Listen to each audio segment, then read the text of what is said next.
मी कालच शरद पवार साहेबांची भेट घेतली आणि त्यांना सांगितलं का येवला मतदारसंघ जो आहे त्याच्यामध्ये मी निवडणूक लढवण्याचा इच्छुक आहेत आणि पवार साहेबांच्या भेटीमध्ये सगळ्याच गोष्टी काही सांगायच्या नसतात, त्या काही गुपित ठेवायच्या असतात, परंतु येवला मतदारसंघाला लवकरच एक आनंदाची बातमी मिळेल।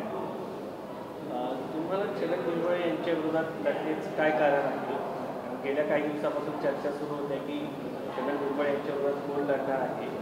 तुम्ही आता पूर्ण तयारीशी उतरल्या, दिल्लीत आलेल्या आहात की काय कारण आहेत? तुम्ही कोणता अजेंडा घेऊन समोर जाणार? मुळात येवला मतदारसंघ हा काँग्रेस विचारसरणीचा मतदारसंघ होता, परंतु भुजबळ साहेबांनी अजित पवार गटात प्रवेश केल्यानंतर तिथे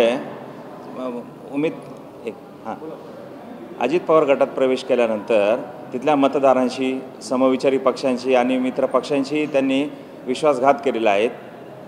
याचा रोष मतदारसंघात असून त्यामुळे ही जागा परत काँग्रेस पक्षाला परत मिळावी अशी मी मागणी पवार साहेबांकडे केलेली आहे।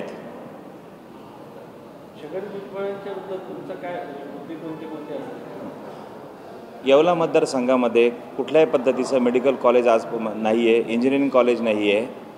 येवला मतदारसंघाची रस्त्यांची अवस्था तुम्ही पाहिली तर अत्यंत दयनीय आहेत।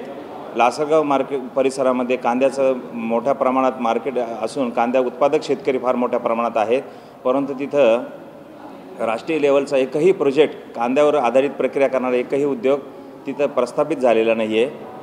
त्यामुळे येवला मतदारसंघ हा खूप मागासलेला राहिलेला असून त्याचा विकास करण्यासाठी आम्ही तो मतदारसंघ परत मागणी करत आहोत।